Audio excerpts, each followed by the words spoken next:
राम राम। भाव एकांश के रूप में अपने सोच और स्वभाव की इस प्रस्तुति के 27 सोपान कल पूर्ण हो चुके हैं। यह सिलसिला 23 मार्च से शुरू हुआ था।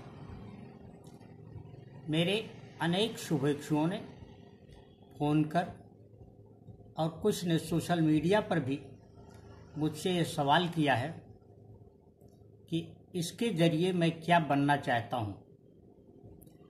बहुत विनम्रतापूर्वक कहना चाहता हूँ कि इसके पीछे मेरा कोई और उद्देश्य नहीं है और न ही कुछ बनने की इच्छा है। बनने की इच्छा तो केवल वही है, मनुष्य, जो मनुष्य रूप में मैं पैदा हुआ हूँ और इसी रूप में बना रहना चाहता हूँ। और इसके लिए अपने लोगों, शुभेच्छुओं, समाज, समूह और जो मेरा अपना संसार है, पहुँच का, संपर्क का, मेरे चाहने, मेरे जानने वालों का, उन तक और उनके विचारों से मैं स्वयं को लाभान्वित करना चाहता हूँ। और इसका एकमेव मकसद ये है कि मैं अपने जीवन को सार्थक बना सकूं। जो हमने इस प्रकृति से प्राप्त किया है उसे लोगों में बांट सकूं, वितरित कर सकूं और अपने जीवन की सार्थकता हो। इसके अलावा कोई दूसरा उद्देश्य अपना नहीं है और न ही मेरे शुभेच्छु इसको लेकर के किसी प्रकार की कोई शंका करें या कोई संदेह पाले। एक बात अवश्य कहना चाहता हूं और वो ये कि मानव जीवन, जिसमें हम सभी शामिल हैं, वास्तव में आनंद और प्रसन्नता का प्रतीक समझा जाता है। लेकिन हुआ ये कि हमने राग, द्वेष, लाभ, हानि,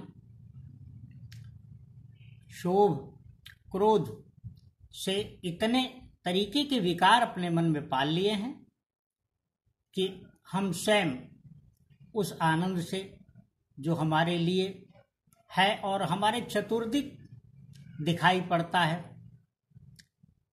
वो प्रकट होता है, उद्घाटित होता रहता है, उससे स्वयं को वंचित कर लिया है। दरअसल बहुत स्पष्ट बात यह है कि ये सारे विकार किसी के भाग्य में, किसी के नसीब में लिखे नहीं होते हैं। इनको स्वयं मनुष्य ही बना लेता है और वह उनके अनुसार ही आगे बढ़ता चला जाता है। कभी पीछे देखने का समय नहीं निकालता। परिणामतः वह उसके फल या सुफल अथवा दुष्परिणाम से परिचित नहीं हो पाता है।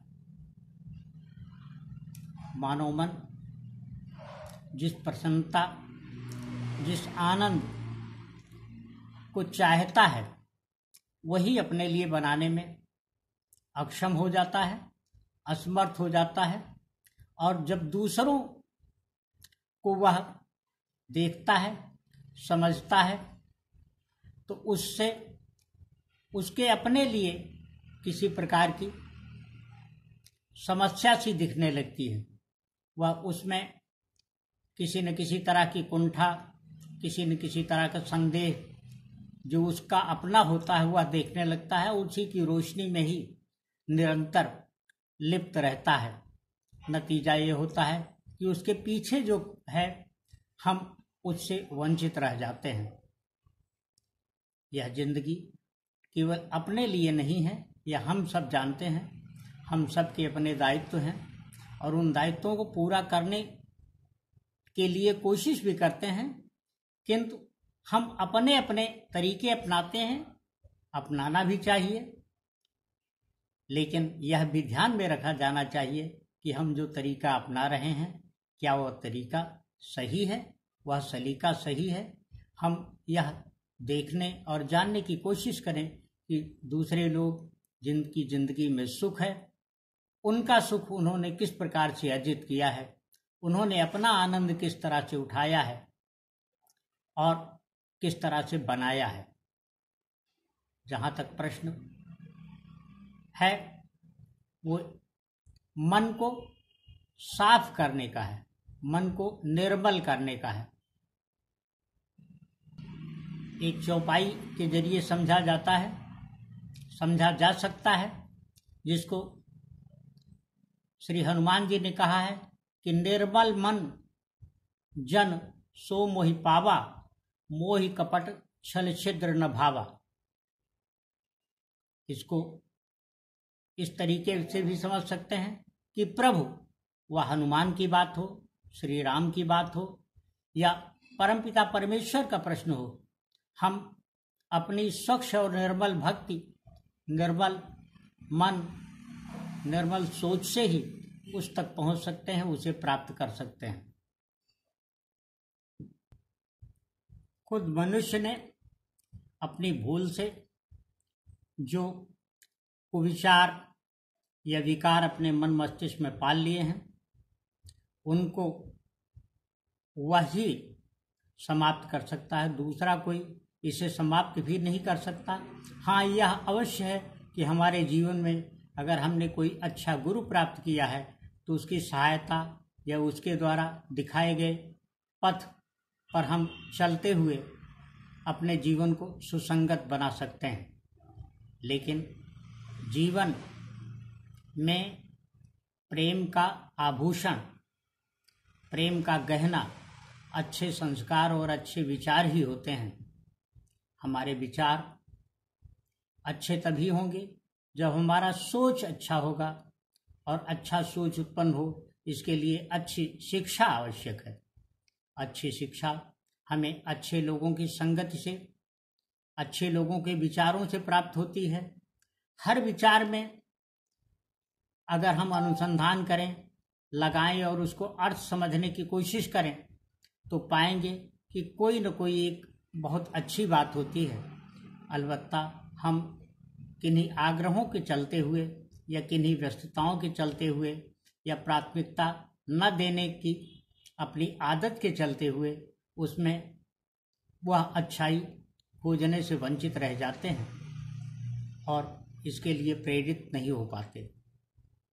हम अपनी जिंदगी में अलग तरीके से व्यस्त होते हैं, व्यस्त हो जाना चाहते हैं। विचार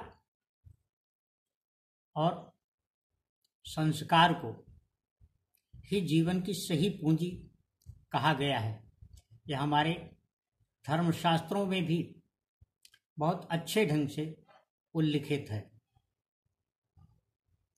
कारण यह कि धन और उसकी अधिकता हमें किसी कुसंगत की तरफ, किसी गलत राह की तरफ भी ले जा सकती है। लेकिन हमारा विचार, हमारे संस्कार अच्छे होंगे तो निश्चित ही हम सदपथ पर बढ़ते रहेंगे और यही जीवन के लिए सुखदायक होता है, जीवन के लिए सुफलदायक होता है और यही महत्वपूर्ण होता है। अपने इस प्रयास के जरिए मैं लोगों की जिंदगी में यही बेहतरी जोड़ना चाहता हूँ और इसके पीछे अपना कोई अभीष्ट नहीं है।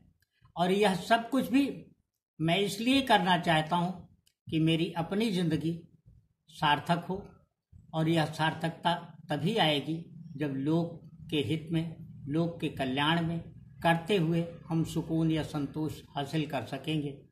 इसके पीछे अपना यही अभीष्ट है, यही उद्देश्य है, यही मकसद समझा जा सकता है। इसके पीछे किसी भी अन्य प्रकार की अपनी न कोशिश है, न ही कोई प्रत्याशा है और न ही उसके लिए कार्य करने का अपने लिए अवसर है।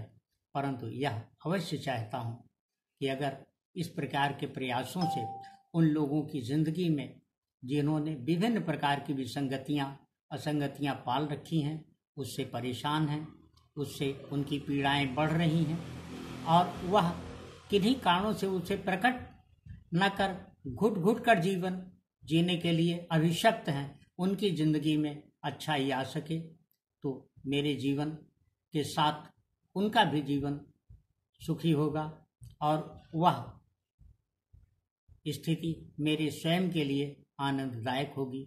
इसके पीछे अपनी यही अभिप्सा, यही अभिलाषा और यही प्रयास है और इसी में निरत रहना उद्देश्य है। यह एक बहुत ही सहज स्थिति विषम परिस्थितियों में आई।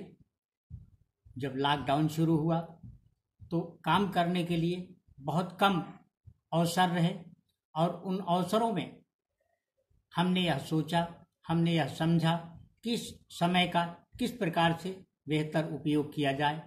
विभिन्न पुस्तकों की तरफ जिनको मैं छोड़ चुका था, मैंने दोबारा उन्हें उठाया और उन्हें अपने अध्ययन में, अपने सोच में, अपनी समझ में ढालने की कोशिश की, उनसे पाया और इसके लिए मार्गदर्शन मुझे मेरे गुरुवर परम मनस्वी श्री सौरभ जी का प्राप्त हुआ। उनकी प्रेरणा से मैं अब इस स्थिति में अपने को अनुभव कर रहा हूँ कि मुझे अपने विचारों को, अपने अच्छे विचारों को लोगों को बांटना चाहिए। मेरा विश्वास है कि इनसे लोगों को रोशनी मिलेगी और वह भी अपने स्वयं को, अपने अंदर, अपने भीतर जांचते हुए, परखते हुए अपनी गलतियों को, अपनी भूलों को, अपनी कमियों को प्राप्त करते हुए उनसे बेहतर, उनको बेहतर करने की कोशिश करेंगे और यही मेरा अपना उद्देश्य है। राम राम।